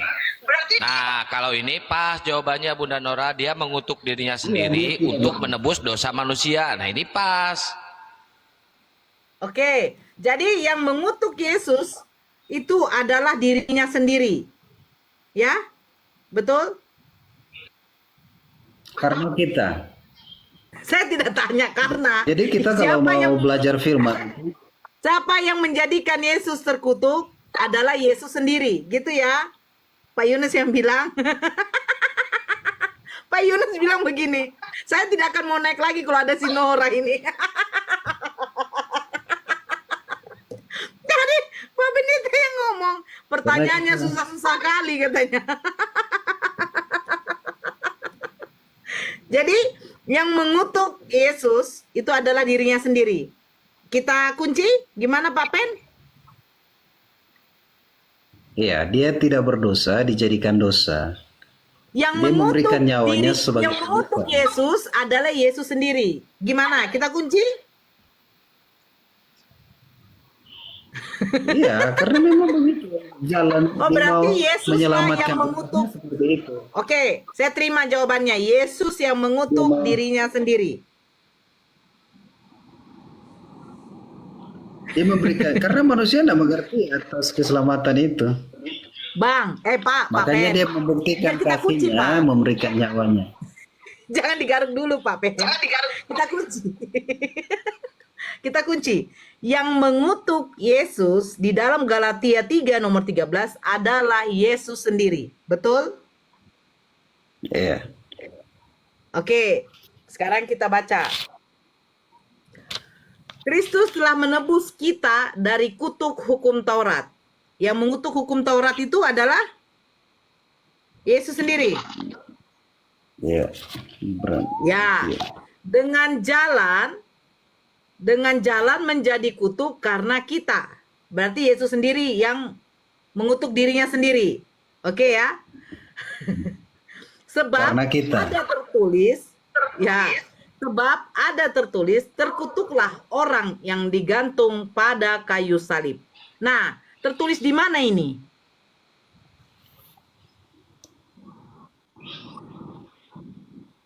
Ya, tertulis di Yesaya. Di Yesaya berapa? Yesaya berapa? Yesaya berapa ya? Saya sudah lupa ini. Yesaya Sebutkan saja apa. Nanti saya sebutkan Yesaya. Apa maksudnya? Coba ketik saja Mengenai di situ. apa? Mengenai Ketik apa? di apa? Terkutuklah yang Kitab itu digantung. terkutuk. Bukan Yesaya kalau terkutuk di Coba, Pak. Mazmur. Di mana? Mazmur. Mazmur. Izin menjawab bisa ya, izin menjawab bisa ya. Mazmur berapa? Izin Mazmur 2122. Oke, saya buka ya. Assalamualaikum. 21 iya. Oke. Tenang aja, di sini Bible stasioner. Mantap. 2122. Aku akan memasyurkan namamu kepada saudara-saudaraku dan memuji-muji engkau di tengah-tengah jemaah. Bukan itulah, apa sih? Mazmur 21. Adi, kalau mau ikut jawab silakan Adi. Mazmur 2122. Iya, Mana nggak ada. yang dimiliki. Ulangan. Coba ketik ulang. Bukan Mazmur itu. Ulangan, sorry. Makanya aku Ulangan bingung. 2122 sampai 23.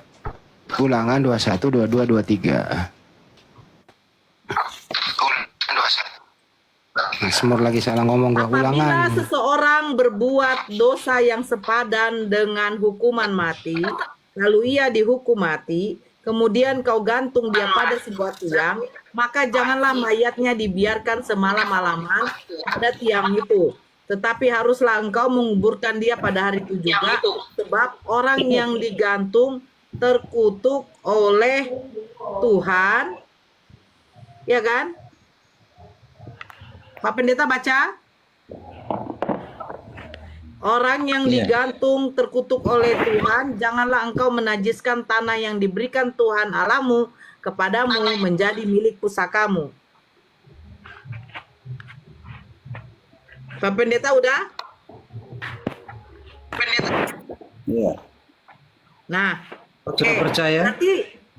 Berarti yang mengutuk yang di kayu salib ini siapa?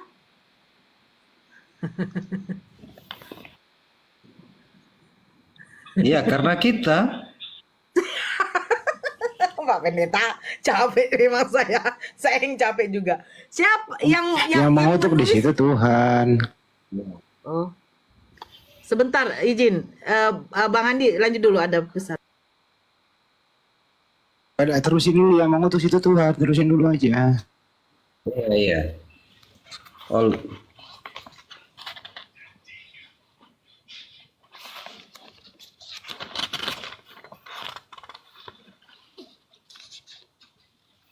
Adi, kalau mau ikut jawab silakan Adi. Ini perintis Muslim apa Kristen?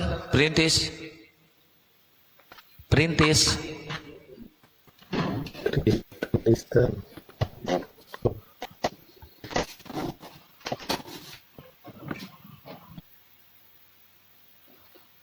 Adi, gimana mau bantu jawab Adi? Iya, Saya apa ya? Kata sama Pak Pendeta ya, dari guru saya ya. Sebentar dulu Bang Adi. Oke, ntar ya. Nih, tunggu dulu. sehingga Paulus Nih, bentar ya. sampaikan ke pendeta itu bahwa kalau yang datang kepada Paulus memberikan kemudian pernyataan sehingga Paulus mencatat di Galatia 3 nomor 13 itu bukanlah anak Maria tetapi penyesat atau Kristus palsu, maka isi Galatia 3 nomor 13 itu adalah penyesatan. Dengan kata lain, si penyesat ingin mendoktrin manusia bahwa Yesus anak Maria telah menjadi kutuk, padahal Yesus anak Maria itu adalah hamba yang suci, jalan kebenaran. Seperti itu. Artinya si penyesat yang Kristus palsu mencoba untuk menipu dan membohongi umat manusia melalui nabinya yaitu Paulus. Nah, sehingga di dalam kutipan Paulus sebab ada tertulis itu di 21, 22, 23 yang mengutip itu adalah Tuhannya Bani Israel, Elohim. Eloa Abraham, Eloa Isa, Eloa Yakub. Berarti Eloa Abraham, Tuhannya Abraham mengutuk Yesus anaknya Maria. Ini payah ini. Ini payah. Bukan Yesus mengutuk dirinya sendiri, bukan. Tuhannya Abraham mengutuk anaknya Maria. Padahal itu adalah bisikan Kristus palsu kepada nabinya Paulus sebagai duta atau wakil si iblis untuk mengajarkan ajarannya melalui Paulus. Begitu deh. Ya, jadi yang mengutuk Yesus itu menurut si penyesat adalah Elohim, Tuhannya Abraham, Ishak dan Yakub. Ini fitnah yang berlapis-lapis. Begitu Pak Eko, ganti.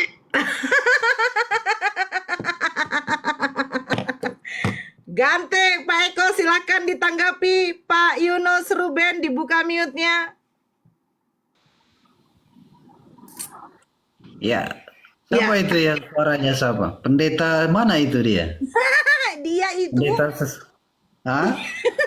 Enggak, Belum, itu. nanti masuk tuh Pak Pendeta. Sini nanti saya masuk. jelaskan dulu itu. Kan mau Gini Pak hatu-ha. Pendeta. Itu menurut yang berbicara itu, dia mengutip Matius 24. Di situ Yesus berkata, waspada terhadap Mesias palsu. Banyak orang datang mengatasnamakan diriku, sebagaimana Saulus atau Paulus di suatu tempat bertemu dengan Yesus di Damsik. Terus kemudian ada yang keluar dari kubur mengatasnamakan Yesus. Terus ada yang disalib, terkutuk mengatasnamakan Yesus. Jadi di sini Yesus sudah mewanti-wanti, bukan saya itu. Saya tidak pernah memenuhi kriteria untuk dikutuk. Saya ini utusan Tuhan, orang mulia, orang soleh. Yang dikutuk itu adalah pengkhianat. Itulah Pak Pendeta sembah. Bukan anak Maria, tapi mengatasnamakan anak Maria. Itu Pak Pendeta maksudnya. Ya. Jadi Mbak Handi dan Bu Nora, kalau mau dengar tentang Yesus ya kita harus tahu, harus terima dulu Yesus dulu dalam hati kita, baru kita bisa dibantu oleh Roh Kudus untuk mencerahkan. Jangan sampai kita tahu Yesus anak Allah tapi kita menolak dia. Kalau begitu Sama dengan kita Tuhan. sepakat dulu Pak Pendeta. Apakah anak Maria itu orang berdosa atau dia orang soleh? Kalau Yesus ini anak Allah. Enggak, sifatnya, keadaannya ya. Anak Maria lah, dia kan Maria yang lahirin dia Pak. Anak Maria yang namanya Yesua Amasya ini, pertanyaan saya adalah, apakah dia orang berdosa atau orang fasik atau dia orang baik atau orang soleh? Itu doang yang saya tanya. Oke, saya ada catatan tentang keilahian Yesus ya. Mati mija. Supaya Bang Adi jangan salah.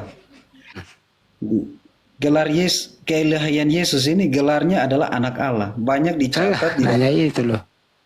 Terus ia adalah firman Allah yang hidup. Firman Allah. Seperti Yohanes 1 ayat 1. Ia mampu mengampuni dosa. Ini tentang keilahian Yesus ya. Pak Pendeta izin, saya nggak waktu saya setengah menit doang.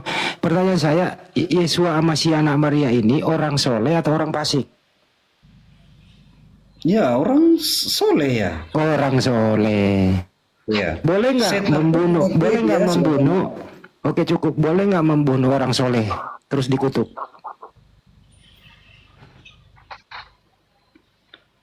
Ya, kita harus tahu tujuannya datang, Bang Handi. Iya. Dia mati dan bangkit. Ini kita bicara tentang Saya nggak nanya keilahian. itu Pak Pendeta. Boleh nggak kita sesuai perintah Tuhan di Ulangan 23 nomor 7, boleh nggak membunuh orang yang tidak bersalah atau tidak berdosa?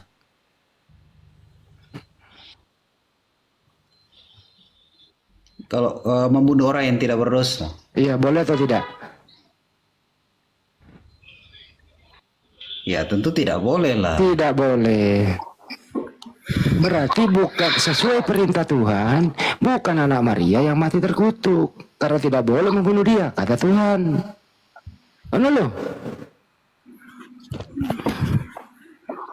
Jadi yang mati terkutuk itu adalah orang pengkhianat, orang fasik, bukan anak Maria. Jadi yang Anda tuhankan itu apa pendeta? Bukan anaknya Maria, tapi Mesias palsu yang mati terkutuk, dikubur, bangkit kembali menjadi Tuhan. Jadi Tuhan Anda itu bukan anak Maria, tapi orang yang terkutuk tadi itu. Gitu udah Bunda Laura, lanjut. Saya mau tidur dulu sambil minum rem.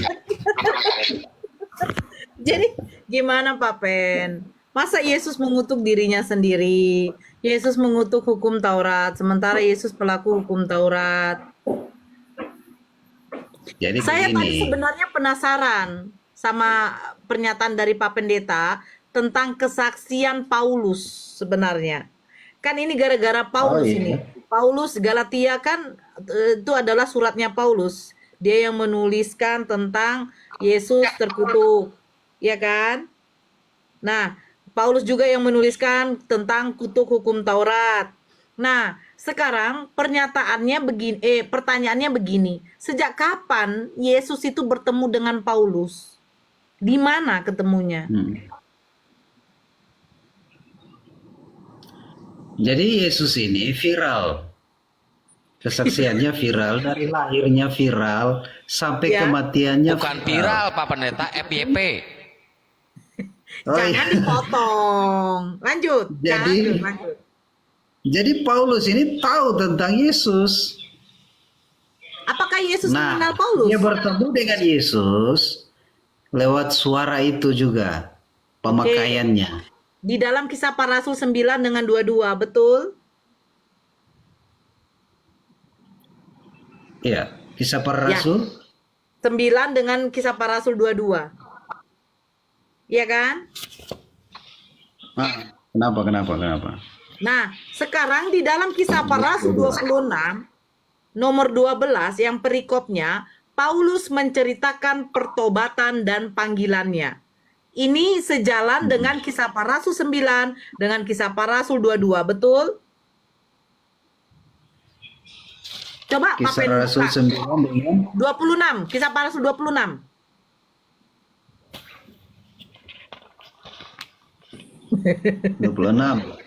Ya, nomor 12 dari 12.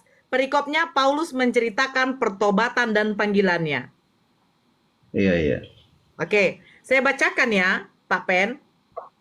Dan dalam keadaan demikian ketika aku dengan kuasa penuh dan tugas dari imam-imam kepala sedang dalam perjalanan ke Damsik. Tiba-tiba ya Raja Agripa, berarti Paulus bersaksi di depan Raja Agripa. Pada tengah hari bolong, aku melihat di tengah jalan itu cahaya yang lebih terang daripada cahaya matahari turun dari langit meliputi aku dan teman-teman seperjalananku. Betul kan? Nah, kami semua rebah ke tanah dan aku mendengar suatu suara yang mengatakan kepadaku dalam bahasa Ibrani, Saulus, Saulus, mengapa engkau menganiaya aku? Nah, sekarang coba Pak Pen buka di dalam Kisah Para Rasul 9 nomor 3. Silakan.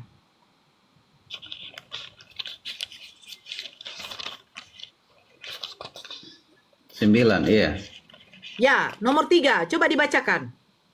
Dalam perjalanan ke Damsik, ketika ia sudah dekat kota itu, tiba-tiba cahaya memancar dari langit, mengelilingi dia. Terus, yang keempatnya? Ia rebah ke tanah dan kedengaran oleh suatu suara yang berkata kepadanya, Saulus, Saulus, mengapa engkau aniaya aku? Siapa yang rebah ke tanah? Nah, Saulus ini. Saulus sendiri? Iya. Oke, di dalam Kisah Para Rasul 26 tadi, nomor 14, kami semua rebah ke tanah. Itu satu kontradiksinya ya. Terus yang kedua, coba Pak Yunus buka Lukas 10 nomor 18.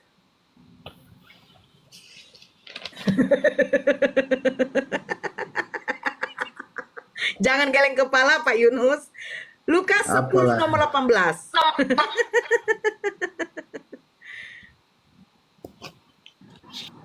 Sudah dibuka? Lukas 10 nomor 18.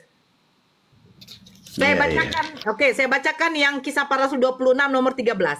Tiba-tiba ya Raja Agripa, pada tengah hari bolong, aku melihat di tengah jalan itu cahaya yang lebih terang daripada cahaya matahari turun dari langit meliputi aku dan teman-teman seperjalananku. Silakan baca Lukas 10 nomor 18. Apa kata Yesus?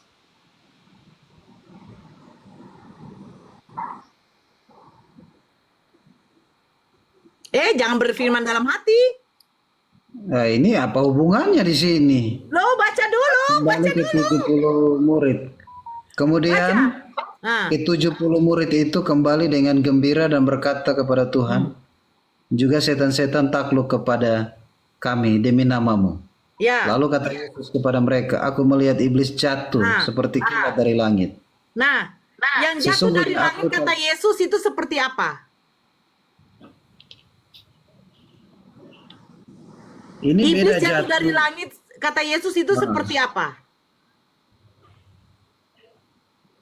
Lalu kata Yesus kepada mereka, aku melihat iblis. Iblis jatuh dari langit. Dari langit. Seperti kilat, seperti kilat dari langit. Oke. Kilat itu cahaya bukan? Iya, cahaya. Ya. Di dalam Kisah Para Rasul 26 nomor 13, tiba-tiba ya Raja Agripa, pada tengah hari bolong aku melihat di tengah jalan itu cahaya yang lebih terang daripada cahaya matahari turun dari langit. Baru dia mendengarkan suatu suara. Bukankah Yesus mengatakan, berhati-hatilah kamu. Ada orang yang mengatakan, aku adalah Mesias. Nah, pertanyaan saya, cahaya yang turun dari langit itu yang mengaku-ngaku dia adalah Yesus, itu siapa? Ini beda konteks. Kenapa beda, Pak? Kenapa kalau beda? Iblis yang jatuh, ini Yesus sendiri melihat iblis jatuh. Ya. Iblis itu beda dengan Yesus. Kalau iblis itu kelihatannya merunding. Oke. Yesus mengatakan kepada murid-muridnya, dia akan turun yang kedua kali, itu berupa apa? Berupa cahaya atau bukan? Kalau turun kedua kali itu dia di awan-awan. Nah, pertanyaan saya, siapa yang dimaksud Yesus yang turun dari langit itu berupa cahaya? Menurut Lukas. Iblis. Iblis. Nah, siapa yang mengaku-ngaku bahwa dia itu adalah Mesias? Memang dia Mesias. Oke, saya bacakan ini ya. Sebentar.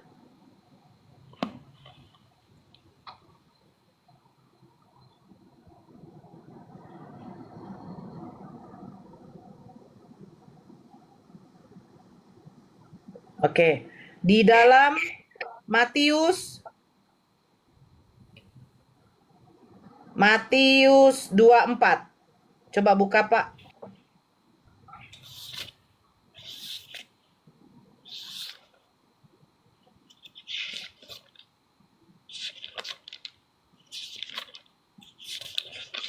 Matius 24. Saya baca dari ini ya, ini panjang kali ya. Siksaan yang berat dan Mesias palsu.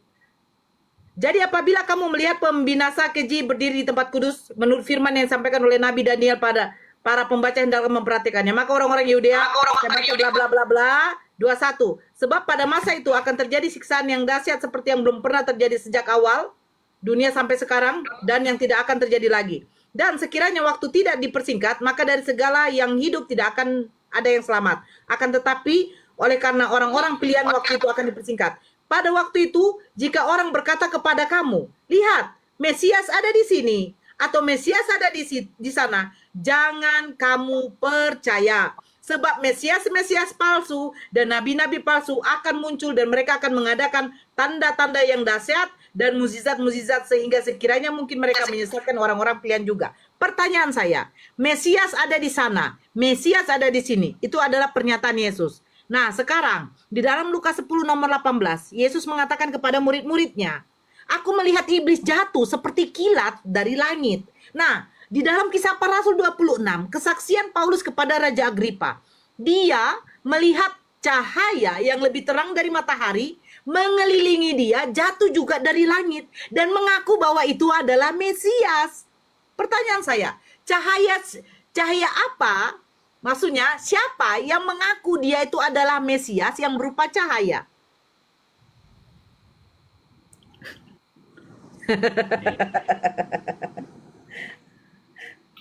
Ya, kalau ini kita belajar beda lagi ya. Karena ini Mesias palsu. Mesias palsu, ya. Mereka yang membawa nama Tuhan. Tapi kalau yang mengatakan jangan percaya Mesias ada di sana, Mesias ada di sini. Nah, siapa yang dimaksud Yesus? Siapa yang mengatakan aku adalah Mesias? Pada waktu Paulus melakukan perjalanan, dia kan mengatakan kilat itu jatuh, cahaya itu jatuh dari langit.